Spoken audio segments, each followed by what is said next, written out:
Father. Don't be grieved. Bob was very cheerful with them and spoke pleasantly to all the family. He looked at the work upon the table and praised the industry and speed of his Miss Cratchit and the girls. They would be done long before Sunday, he said. Sunday? You went today then, Robert? Said his wife. Yes, my dear. Returned Bob. I wish you could have gone. It would have done you good to see how green a place it is. But you'll see it often. I promised him that I would walk there on a Sunday. My little child. My little child. They drew about the fire and talked, the girls and mother working still.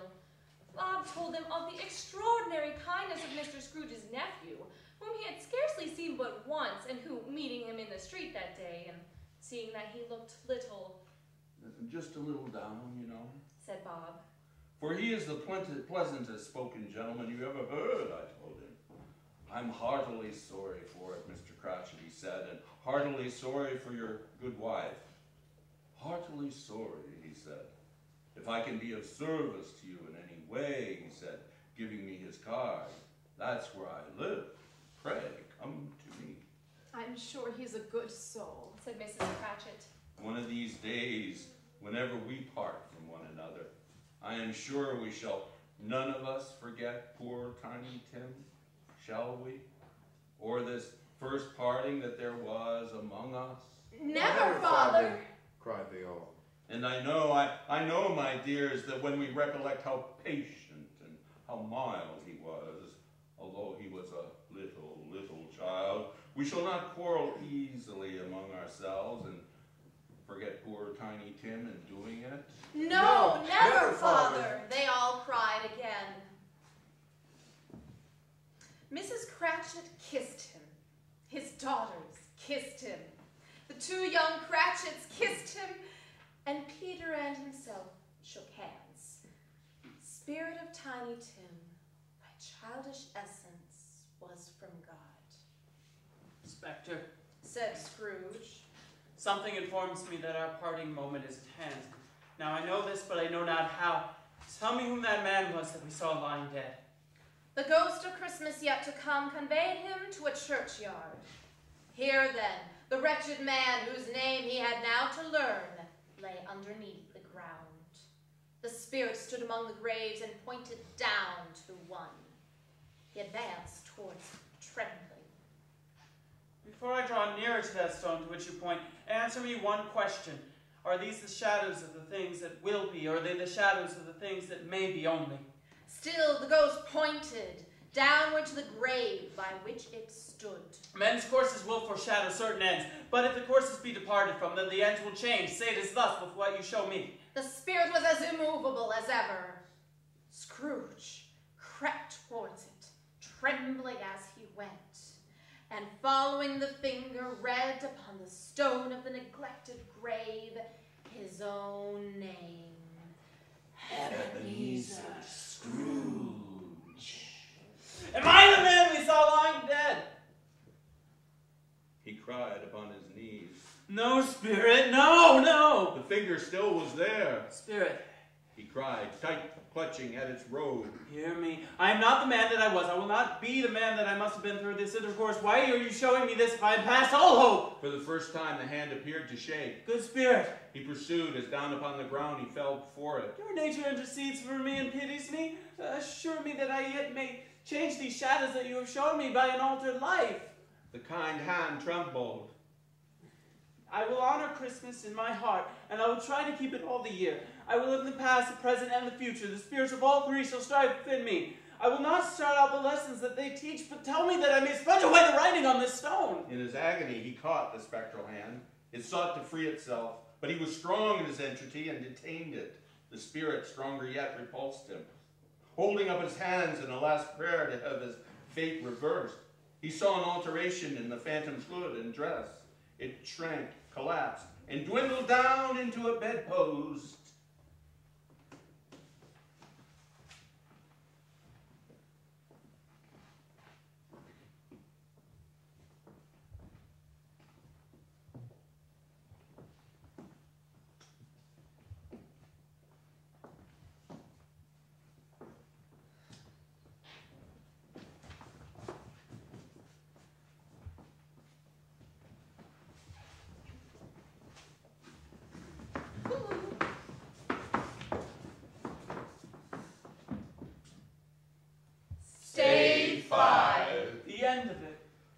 Yes, and the bedpost was his own, and the bed was his own, and the room was his own, and best of all, time before him was his own, to make amends. I will live in the past, the present, and the future. Scrooge repeated as he scrambled out of bed. The spirits of all three shall strive within me, O Jacob Marley. Heaven and Christmas time be praised for this. I say it on my knees, O Jacob, on my knees. He was so fluttered and so glowing with his good intentions that his broken voice would scarcely answer to his call. He had been sobbing violently in his conflict with the spirits, and his face was wet with tears. They are not torn down, cried Scrooge, folding one of the bed curtains in his arms. They are not torn down, rings and all. They are here. I am here. The shadows of the things that would have been, maybe dispelled. They will be. I know they will. His hands were so busy with his garments all this time, turning them inside out, putting them on upside down, tearing them, mislaying them, making them parties to every kind of extravagance. I don't know what to do. Cried Scrooge, laughing and crying in the same breath, and making a perfect lacoon of himself in his stockings. I'm as light as a feather. I'm as happy as an angel. I'm as merry as a schoolboy. I'm as giddy as a drunken man. A Merry Christmas to everybody. A Happy New Year to all the world. Hello there. Whoa. Hello. He frisked into the sitting room and was now standing there, perfectly winded. There's the saucepan that the gruel was in, cried Scrooge, starting off again and frisking around the fireplace. There's the door by which the ghost of Jacob Marley entered. There's the corner where the ghost of Christmas present sat. It's all true. It's all right. It all happened. Really, for a man who had been out of practice for so many years, it was a splendid laugh, a most illustrious laugh, of the father of a long, long line of brilliant laughs. I don't know what day of the month it is. I don't know how long I have been among the spirits. I don't know anything. I'm quite a baby. Never mind. I don't care. I'd rather be a baby. Hello, hello there. Woo! Running to the window, he opened it and put out his head. No fog, no mist, clear, bright, jovial, stirring cold. Cold piping for the blood to dance to. Golden sunlight, heavenly skies, sweet fresh air, merry bells, oh, glorious, glorious! What's today? Cried Scrooge, calling downward to a boy in his Sunday clothes, who perhaps had loitered to look in about him. Eh?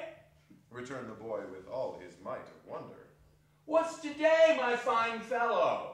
Today, why Christmas Day? It's Christmas Day. I haven't missed it. The spirits have done it all in one night. They can do anything they like. Of course they can. Of course they can. Hello, my fine fellow. Hello?